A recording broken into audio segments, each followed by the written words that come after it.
La pièce était emplie d'un silence étrange, de ce genre qui rendait l'air trop lourd, trop silencieux.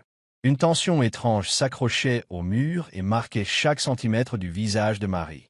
Soudain, il se précipita en avant, serrant de la main l'épais vase posé sur la table d'appoint. Ses yeux, habituellement calmes, brûlèrent de rage. Sans un mot, il lança le vase vers Eunice avec une force brutale.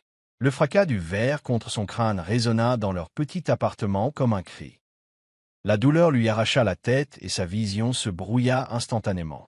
Elle trébucha en arrière, ses jambes cédant sous elle. La dernière chose qu'elle vit avant que tout ne devienne noir fut le plafond qui tournoyait au-dessus d'elle, et la silhouette de Marie figée sur place, les débris du vase tombant autour d'elle comme une neige dangereuse. « Bonjour. Je m'appelle Eunice et j'ai 32 ans. Je croyais avoir tout compris à ma vie. Il y a 3 ans à peine, j'ai épousé Marie et nous avons emménagé dans un appartement confortable au calme.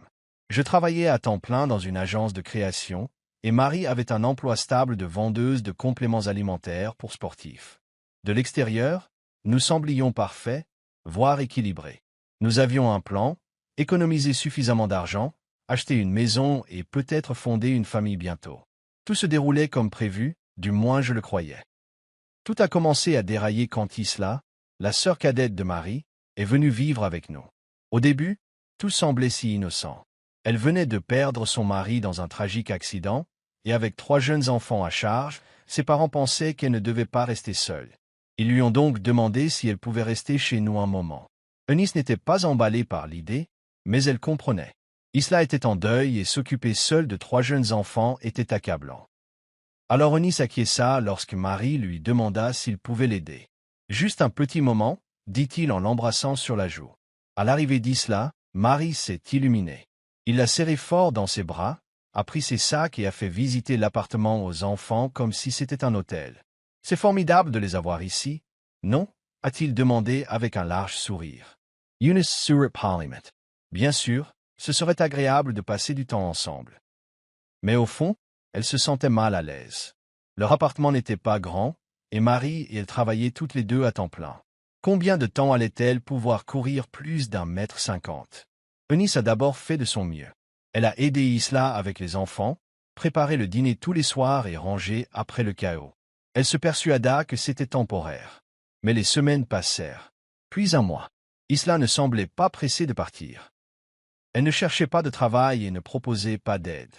Elle se prélassait sur le canapé pendant que ses enfants mettaient l'appartement sens dessus-dessous. Des gribouillis au crayon apparurent sur les murs, des taches tachèrent les coussins, et les plantes d'intérieur adorées d'Eunice furent renversées un nombre incalculable de fois. Elle se mordit la langue à chaque fois, mais sa patience commençait à s'épuiser. Marie ne sembla pas s'en apercevoir. Au pire, il s'en fichait.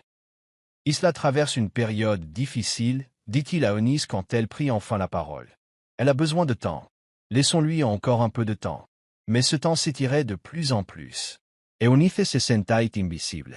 Elle travaillait toute la journée, rentrait chez elle et accueillait une maison qui n'était plus la sienne.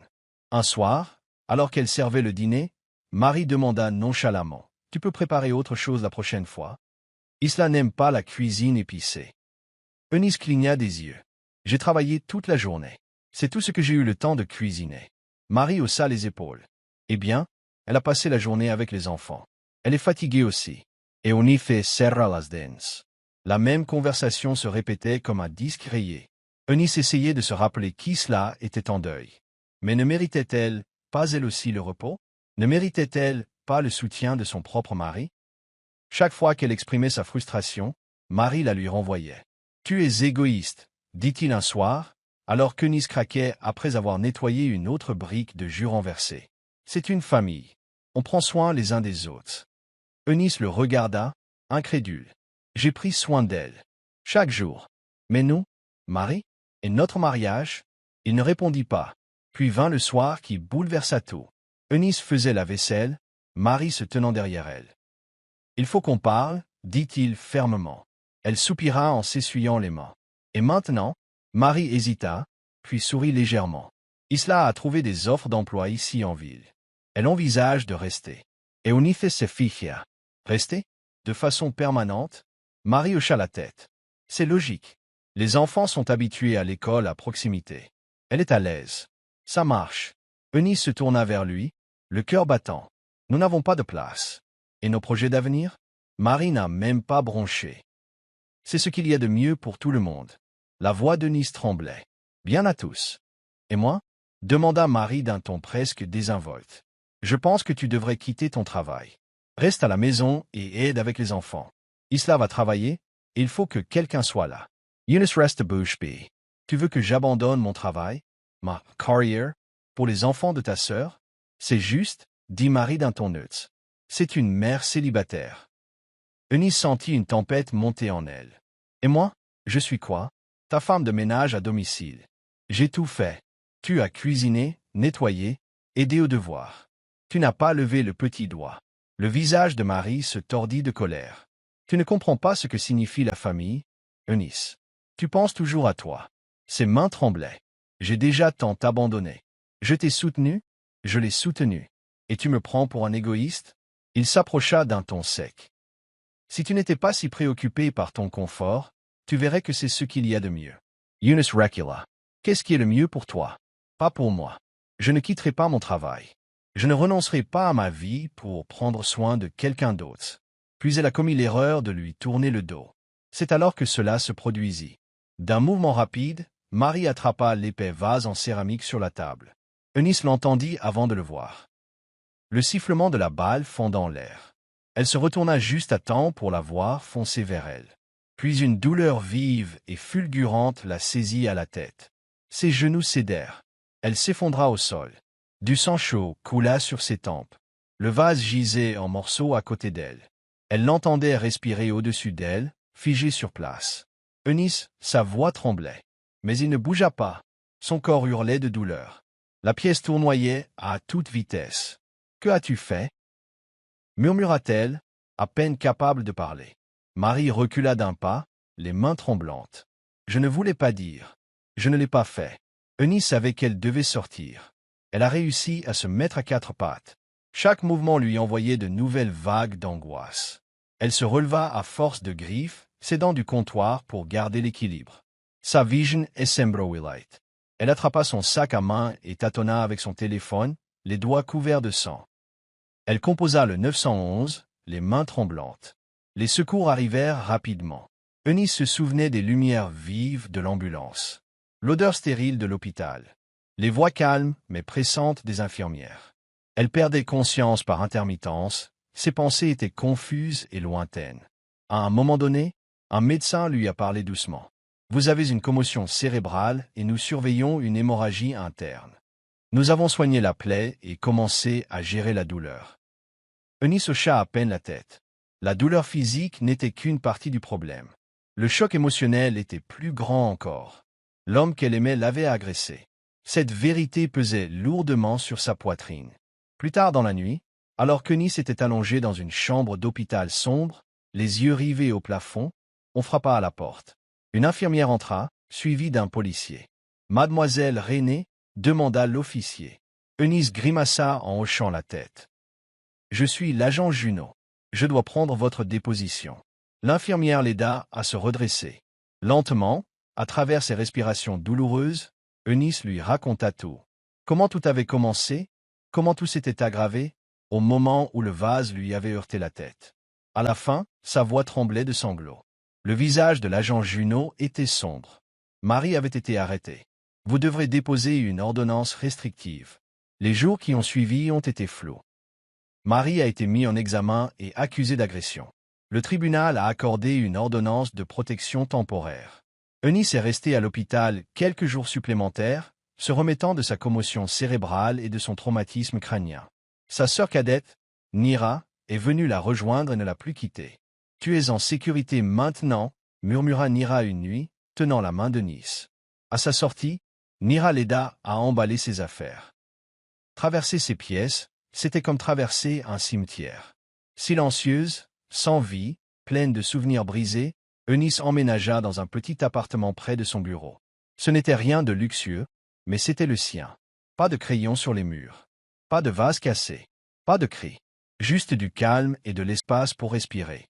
Elle s'est remise au travail lentement, s'appuyant sur ses collègues en thérapie. Elle faisait des promenades le soir. Elle s'acheta une nouvelle plante, une petite à fleurs jaunes, et la plaça près de la fenêtre. Elle ignorait ce que l'avenir lui réservait, mais une chose était sûre, elle ne se laisserait plus jamais effacer. Personne ne l'a fait. Le jour de la condamnation de Marie est arrivé. Eunice était assise dans la salle d'audience, Nyra à ses côtés. Ses mains se crispèrent sur ses genoux. Marie ne la regarda même pas. Son visage était pâle, la mâchoire serrée. Le juge a lu les chefs d'accusation. Violence conjugale, coups et blessures, négligence criminelle.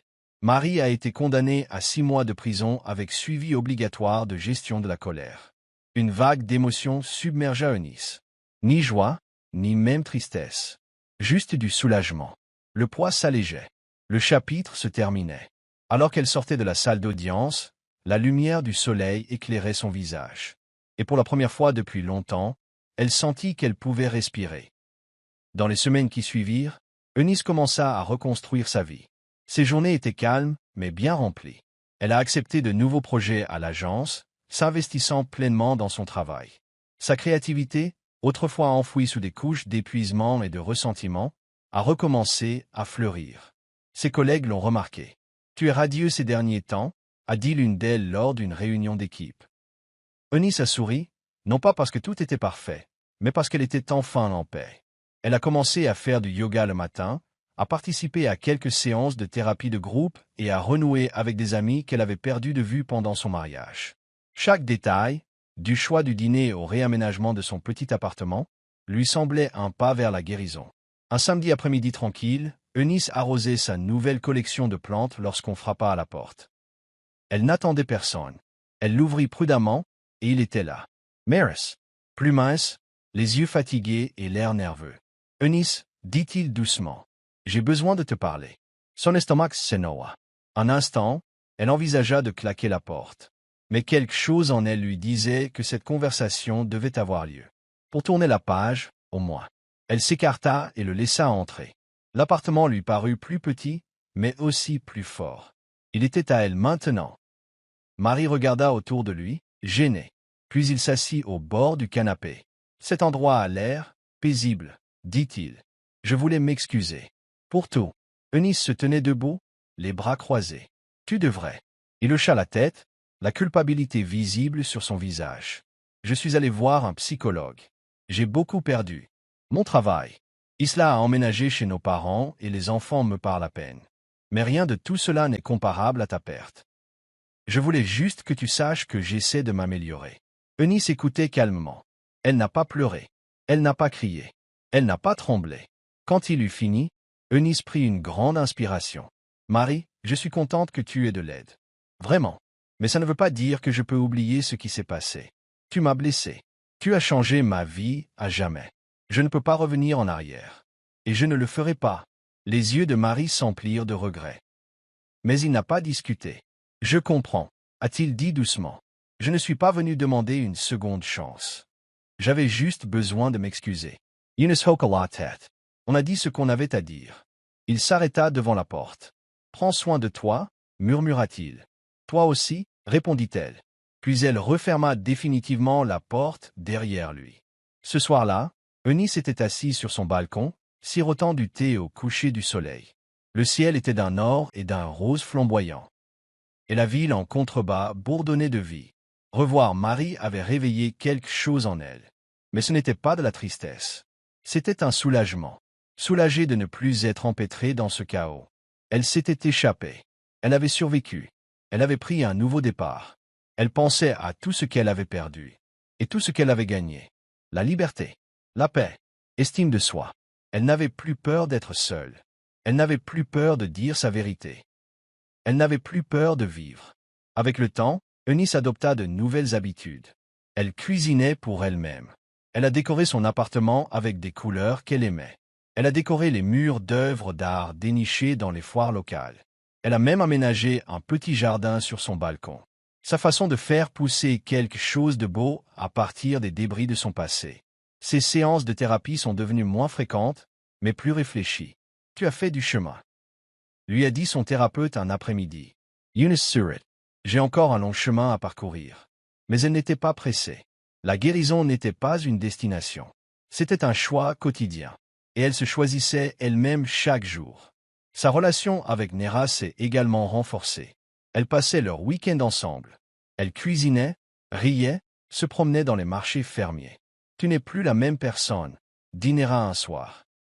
Et je le dis avec le plus grand sérieux. J'ai l'impression de vivre enfin. Pour moi. Parfois, il parlait du passé, de Maris, de l'obscurité, mais la plupart du temps, il parlait de l'avenir. Peut-être que je voyagerai un jour, dit Eunice. Créer un blog. Écrire sur ce que j'ai vécu, rayonna Nera. Tu serais formidable. Et pour la première fois, Eunice crut que c'était peut-être vrai. Un matin, elle ouvrit sa boîte aux lettres et trouva une fine enveloppe provenant du tribunal. Son divorce était prononcé. Elle s'assit à sa table de cuisine, le journal à la main, et laissa la vérité s'installer. C'était vraiment fini. Plus de liens juridiques, plus d'incertitudes, c'était elle. Elle ne sentait plus de larmes, seulement du calme. Elle plia le papier, le rangea dans un tiroir et resta près de la fenêtre, contemplant le monde qu'elle reconstruisait. Elle avait aimé Marie autrefois, mais cet amour avait pris fin.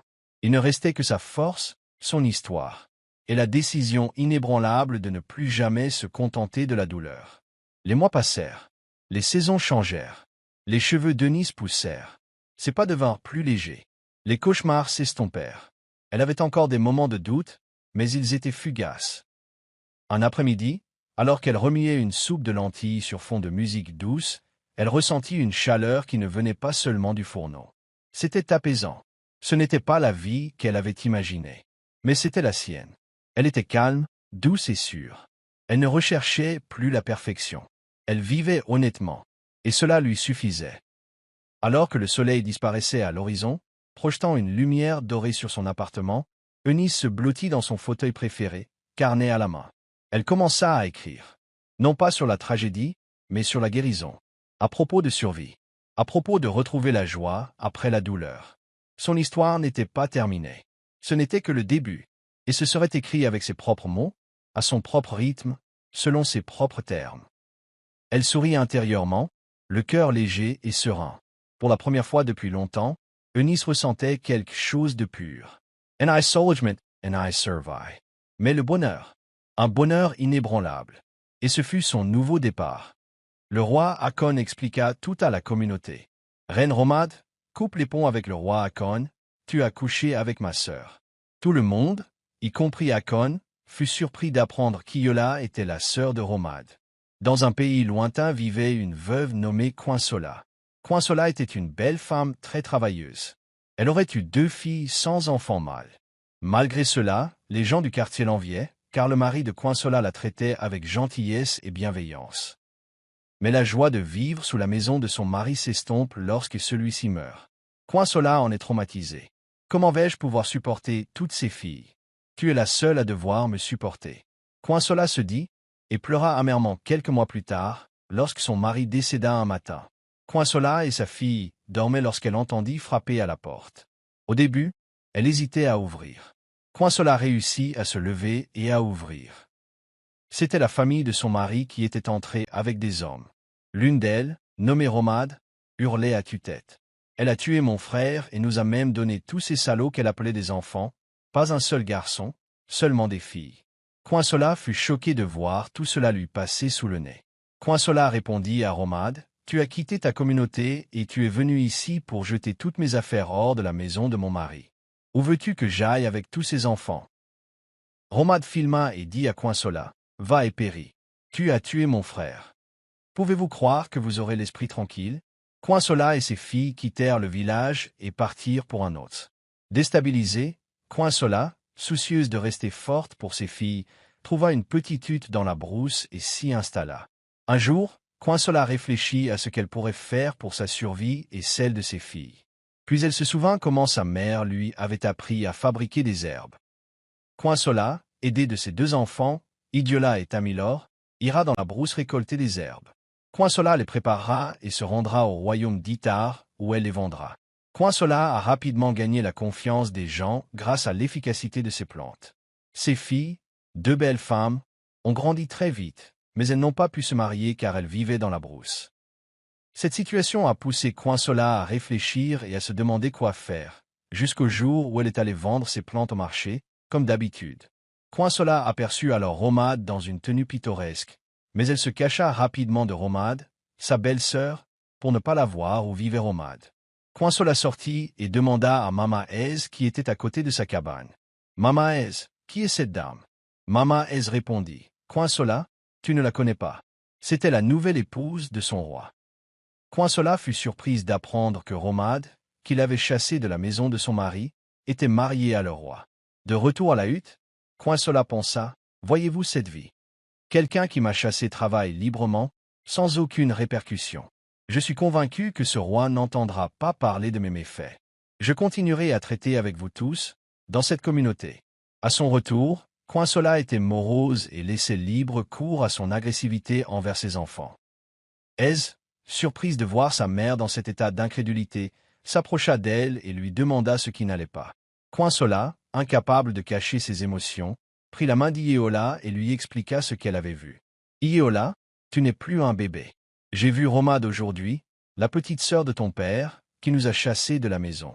On m'a dit qu'elle était mariée au roi d'Itaor. J'étais déstabilisé. Comment Romade, qui nous a chassés, a-t-elle pu travailler librement et même épouser un roi? » Ieola, qui comprenait la douleur de sa mère et ses origines. Elle a serré sa mère dans ses bras et lui a dit, « Maman, ne sois pas en colère. Je sais que tu as souffert, mais ne te laisse pas distraire par ce que tu as vu.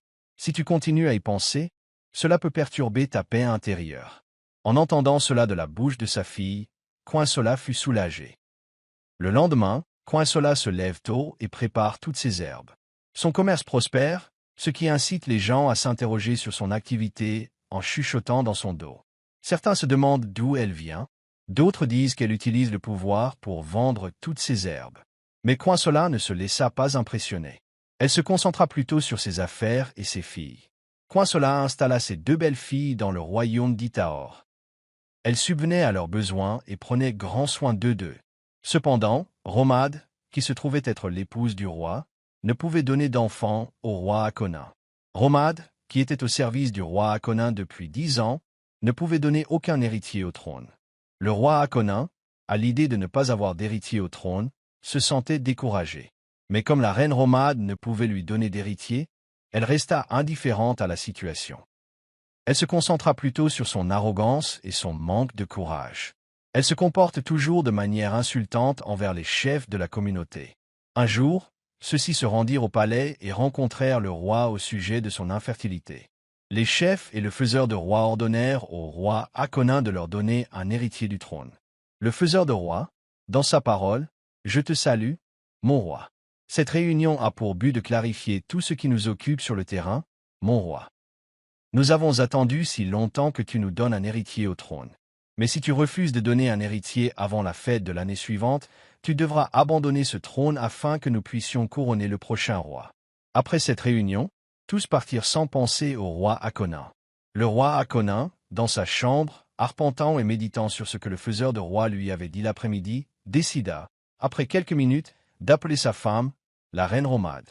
« Reine Romade, répondez au roi Akonin. »« Oui, mon roi, vous m'avez fait venir. » Le roi Akonin, encore en train de réfléchir à la manière de raconter à la reine Romade ce que le faiseur de roi avait dit l'après-midi, appela rapidement le roi Akonin. « Mon roi, je sais pourquoi je suis ici.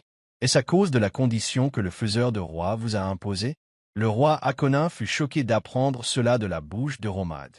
Le roi Akonin demanda à la reine Romade, « Nous écoutez-vous aux portes? » Reine Romade, répondez vite. « Oui, j'ai tout entendu.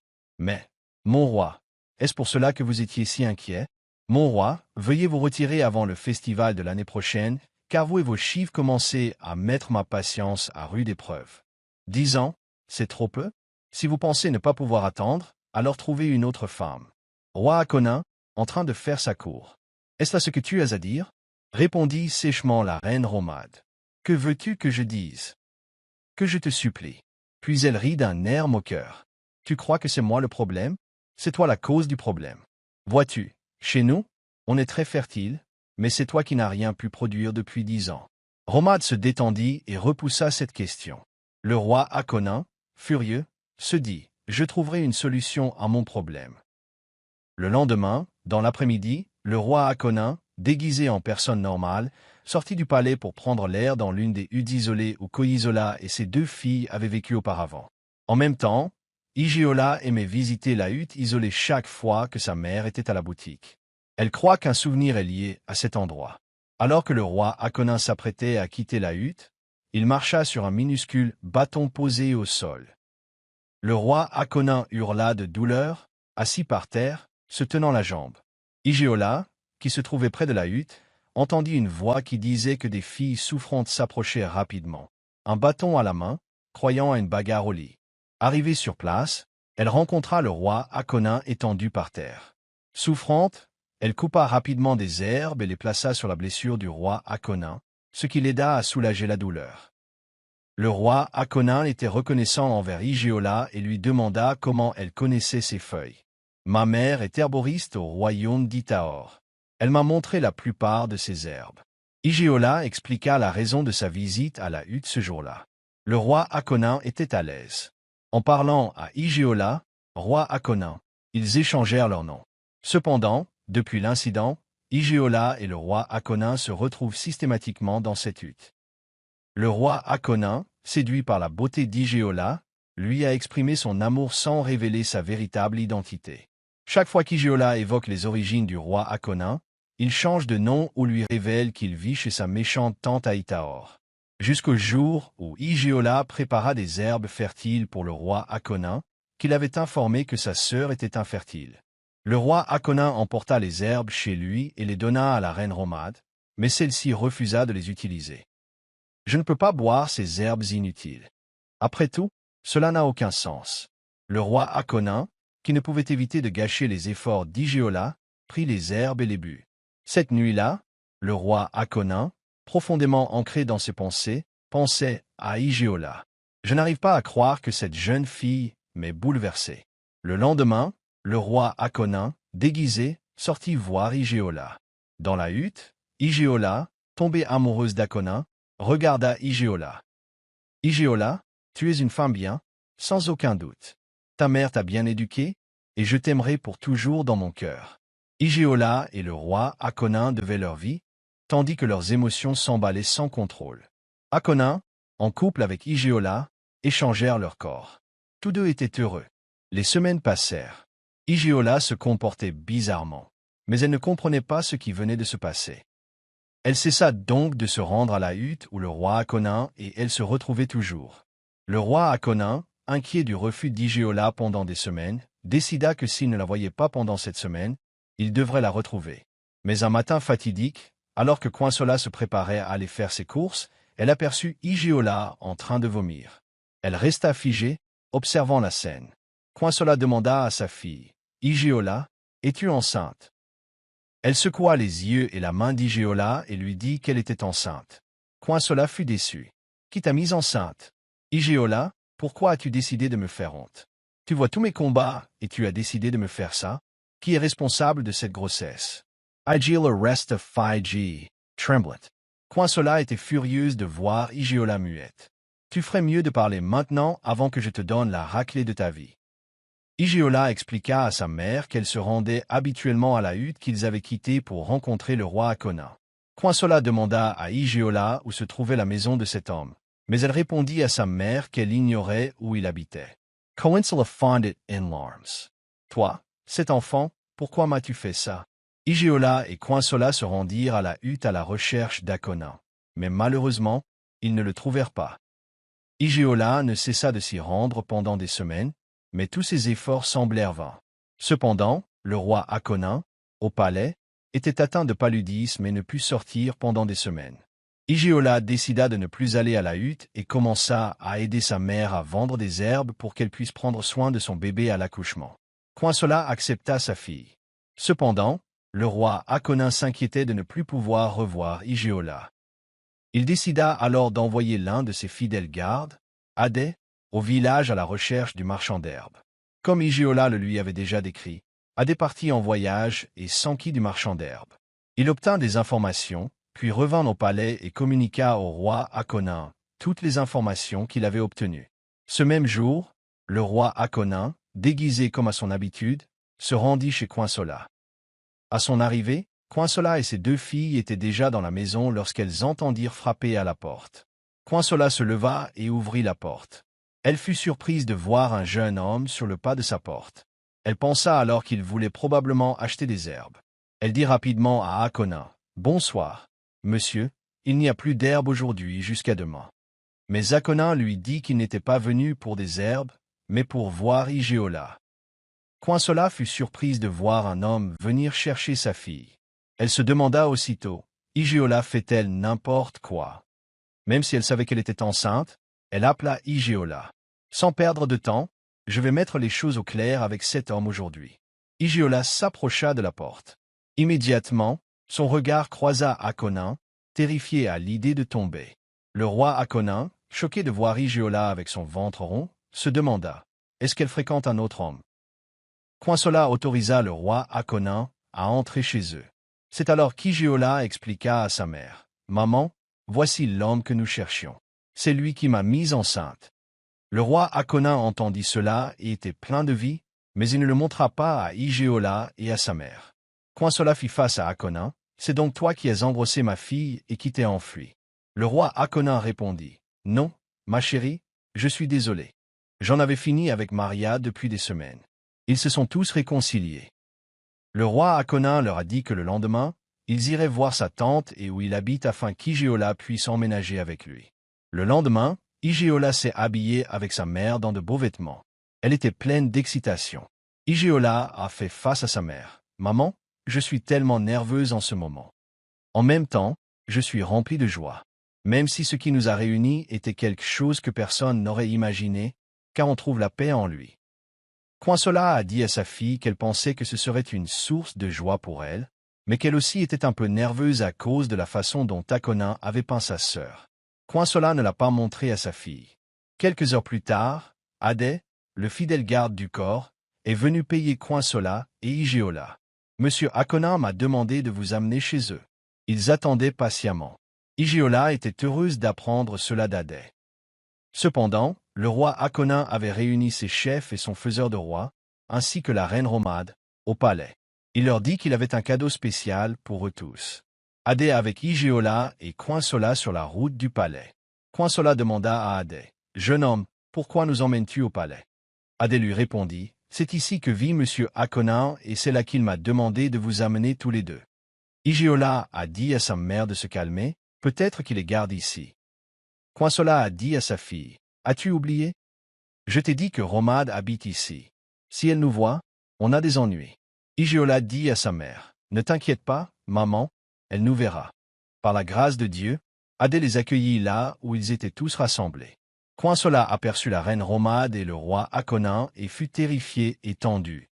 Igéola, le roi Akona et sa vieille tante furent sous le choc. C'était comme si le sol allait s'ouvrir et les engloutir tous les deux. La reine Romade se releva rapidement. « Que fait cette sorcière ici ?» Elle se mit à hurler sur Coinsola. « Sorcière, après avoir tué mon frère, tu as encore le culot d'entrer dans mon palais. » Tout le monde au palais était perplexe et Akona fut surpris que Romade connaisse Coinsola. Furieuse, la reine Romade demanda aux gardes d'emmener Coinsola et Igéola en prison, mais le roi Akona l'en empêcha. « Assez, ce ne sont pas vos invités, ce sont mes invités. »« Reine Romade, vos invités? Comment est-ce possible? Comment vous êtes-vous connu ?» Le roi Akona attira Igéola près de lui et le dit à tous les cheikhs et aux faiseurs de roi. « Voici le cadeau que nous attendions tous. Voici ma nouvelle épouse, elle porte l'enfant. Ce royaume, roi Akona, explique tout à la communauté. Reine Romade, à cause du roi Akona, tu as couché avec ma sœur. » Tout le monde, y compris Akona, fut surpris d'apprendre qu'Igéola était la sœur de Romade. « Romade, regarde Igéola, tu es inutile. Comme ta mère, tu penses pouvoir me prendre mon mari comme tu le fais avec mon frère. » Igéola, qui digérait encore tout ce qui s'était passé, leva les yeux, l'air d'un tonda. « Tu es méchante, tu es maléfique. Tu pointes Romade du doigt, tu m'appelles ta sœur. » Elle rit. « Cette vieille fille, espèce de salaud, nous a jetés avec ma mère, a récupéré les biens de mon père et nous a laissés sans abri pendant des années. Tu as eu le culot de m'appeler ta sœur, roi Akona. » Et tout le monde a été choqué d'entendre ça. Igéola affronte le roi Akona. Et toi, mon roi, Tu m'as amené ici pour humilier, embaucher ma mère, grâce à toi. Igéola a traîné sa mère et ils ont quitté le palais. Le roi Akonin ordonna la restitution des biens de Coinsola à la reine Romade. Celle-ci fut bannie du royaume. Le roi Akonin présenta ses excuses à Igéola et leur expliqua tout ce qui leur était arrivé. Igéola donna naissance à un petit garçon et fut couronnée reine du royaume d'Itaor. Coinsola récupéra tous ses biens. Elle et Tamilor retournèrent chez son mari et vécurent dans la joie, tandis que Romade vécut sa vie en regrettant tous ses actes. Leçon de morale, cette histoire nous a appris à bien traiter les gens. Vous ne connaissez pas les conséquences de vos actes. Et rappelez-vous, chaque problème a une solution. On récolte ce qu'on sème. J'espère que vous avez apprécié cette histoire. N'hésitez pas à laisser un commentaire, à aimer et à partager avec vos proches. N'oubliez pas de vous abonner jusqu'à ce que je vous livre une autre histoire. À bientôt.